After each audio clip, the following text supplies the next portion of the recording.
cya shitani cyarakaye.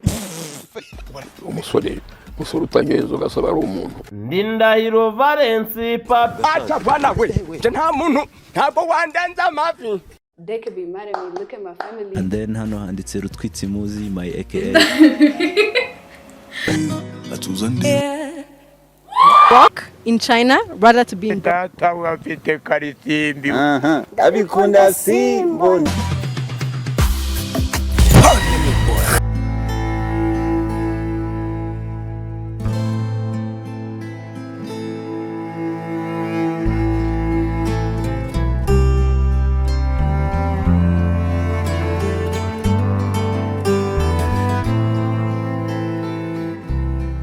Hello my beautiful ladies and gentlemen, reka nize ko mwese umeze neza cyane, reka nizere ko ibihe bikomeje kubafata neza, nize ko muri makeya imitima yanyu yuzuye amashimwe mu kanya nk'akangaka. Hagati aho ngaho rero njyewe nitwa Badon nk'ibisanzwe, baje kugeza amakuru menshi bari kugenda agarukaho cyane mu myidagaduro hano mu Rwanda ndetse no hanze. Hagati aho ngaho rero nabo turaza kuvuga byinshi muri kano kanya, ahubwo reka twitangiye n'inkuru yacu y'uno munsi. Njya muri kona ko kuri screen yawe tufiteho uwo bita Badrama. Uyu rero ni umugabo wamenye cyane binyuze muri recording label yitwaga The Man. Akaba ari recording label yafashe abahanzi benshi bagiye batandukanye hano mu Rwanda, harimo Jay Polly witabye Imana tunamwifuriza ukuri dashira. Akaba ari label kandi yafashije uwo bita Marina Deborah, ari label yafashije uwo bita Safi Madiba, ari label yafashije kandi uwo bita Calvin Banda, ari nawe yamuzanye kugira ngo tumumenye. Ubu ngubu mbe muvuze wumve hari ukuntu muzi, cyangwa se niba utanamuzi ariko yumva atari ubwa mbere umwumvise. Uyu mugabo rero ku munsi w'ejo nibwo ibintu byatangiye kudiriringa, batangira kumuzana ku mbuga nkoranyambaga, ariko muri make hataramara kujya hanze amakuru afatika y'icyamubayeho. Icyo gihe byatangiye ari guterana amagambo n'uwiri ata Eric Semuhungu wasanzwe batanavuga rumwe, aho byahereye kuba Badrama yarigeze akoresha ikiganiro umuntu hanyuma akavuga nabi Eric Semuhungu. Ngira ngo bizi ko uyu nguyu Eric Semuhungu ari umwe mu bantu bemera yuko batingana cyangwa se bemera ko baryamana nabo bahuje ibitsina hano mu Rwanda. Hanyuma rero Badrama yigeze akoresha umusore umwe hano mu Rwanda bita Kamaro ikiganiro, hanyuma yotawo bita Semuhungu aramwota agaruka kuri ibyo bye by'ubutinganyi n'ibindi, ariko icyo gihe Semuhungu ntiyabifata neza, biza gutera aho ngaho bagirana beef. Mungu ntabwo bavuga rumwe. Hanyuma rero Badrama yaje kuba agaragaza yuko ibintu bitari kugenda neza cyane aho ari muri Amerika. Hanyuma Eric Semuhungu abiheraho nawe agira uko amusubiza nyine nk'umuntu batumvikana, ariko Badrama azwati rero Semuhungu tuza, ntabwo uri umuntu wavuga mu bagabo, kuko rwose ntabwo ushobora kugira igitekerezo na kimwe wazana muri business, nta na kimwe usibye gutingana. Amagambo bagenda baterana rero bituze ku bintu nk'ibyo ngibyo, ariko no munsi nibwo haje kuba hajya hanze amashusho, itangazo cyangwa se inyandiko igaragaza ko uwita Badrama yasohowe mu nzu muri Leta Zunze Ubumwe za Amerika aho yabaga. Ni inyandiko yaje kuba ijya hanze rero abantu benshi ntibabivugaho rumwe, aho benshi bavuga ati ino nyandiko ishobora kuba wenda ari impimbano, bamwe ntibanasobanukirwa ibyo ari byo, kuko ni inyandiko iri aho ngaho nk'uko uri kubona kuri screen yawe. Abantu rero baje kugenda babona amakuru gake gake, uretse ko na n'ubu hari abantu bataramenya ngo ino nyandiko isobanuye iki kuri Badrama. Ino nyandiko rero igaragaza ko Badrama binyuze mu rukiko rwo muri no leta yabagamo hariya muri Leta Zunze Ubumwe za Amerika, yasohowe mu nzu bituze kuba yarabuze amafaranga yo kwishyura inzu.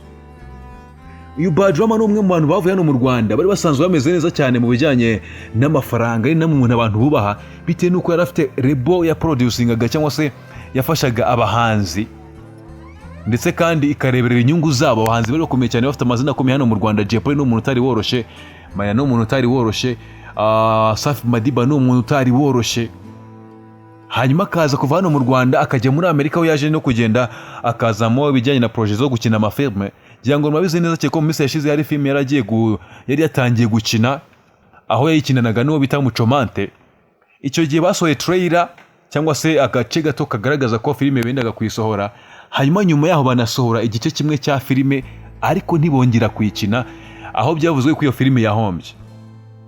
Hanyuma rero nubango nyuma yuko n'ubundi hano mu Rwanda yagiye muri Leta Zunze Ubumwe za Amerika, akomeza n'ubundi mirimo imuha amafaranga, ndetse kandi akagaruka hano mu Rwanda agaragaza ko ubuzima bwakunze, ameze neza, ari mu modoka nziza, ndetse akaza akaba ari mu Rwanda ameze neza. Nyuma yaho kuko icyo gihe naje hano mu Rwanda ndabyuka ajya mu marange, afata abahungu bameza neza, yicaza abahungu bashyira kamera hariya, settinga ama micro, bakora ibiganiro bicaye mu muhanda bari kurya inkoko.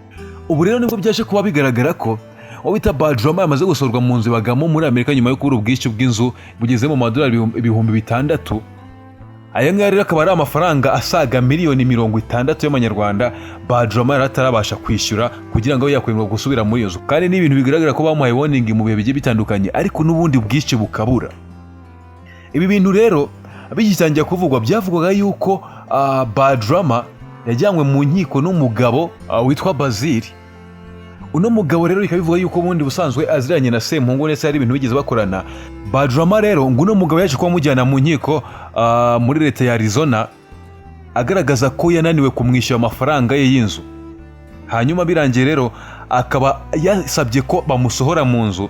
Urukiko ruranabyemeza ku itariki 12 z'ukwa kabiri, rwemeza ko agomba gusohoka muri iyo nzu.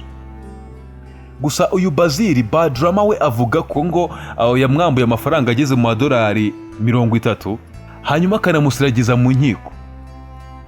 Ibi ngibi rero Bad Rama abivuga ariko hari inyandiko igaragaza neza ko rwose yamaze gusohoka mu nzu nk'uko uri kubona kuri screen yawe, ndetse abantu benshi bakaba bakomeje kwibaza nimba Bad Rama araza kugaruka mu Rwanda, araguma muri Amerika akagenda wenda akaba muri ghetto nk'uko twagiye tubyumva yuko hari abantu bimara kwanga bakajya gusaba ko bagenzi babo bacumbikira mu mazu. Ngira ngo ugeze kubyumva ko wita Safi Madiba agira asirira cyane niwo bahoze babana muri Canada, hanyuma akamara iminsi itari mikeya abana n'inshuti ze aba muri ghetto zabo, ukwezi kumwe amezi abiri agashira.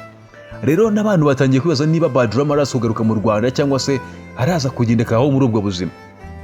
Ni inkuru ikomeje kwica cyane ku mbuga nkoranyambaga, inkuru ikomeje kuba kasa mutwe. Gusa hagati aho ngaho natwe rero nka D1 TV ino nkuru ugomba kuyisanga ahangaha kabisa, ibintu bimeze neza cyane, ari inkuru iteguye neza muri make y'amakuru yose ayikubiyemo, kandi ari amakuru afite proof nk'uko tuba tubikwereka cyane kuri screen yawe, tukanabikubwira mu ijuru ryiza nk'iri ngiri, ibintu byose refresh cyane. Hagati aho ngaho rero iyi ngiyi ni D1 TV nk'ibisanzwe, ikintu usabwa ni kimwe n'ukanda subscribe ugafungura notification, kuko twebwe tuba twatanze ibitambo byigiye kugira ngo tutegure amakuru nk'aya ngaya tuze tuyakugezeho. Ikintu kimwe usabwa ni icyo ngicyo, ugakanda subscribe ugafungura notification kugira ngo tujye tubana umunsi ku munsi, ibiganiro byacu ntibijye bigucikana gatoya, ahubwo bijye bikugiraho mu ba mbere. Hagati aho ngaho rero reka nkwifurize gukomeza kugira ibihe byiza, kandi nkwifurize kunogerwa n'impera za weekend, ubundi ibihe bikomeze biguhire.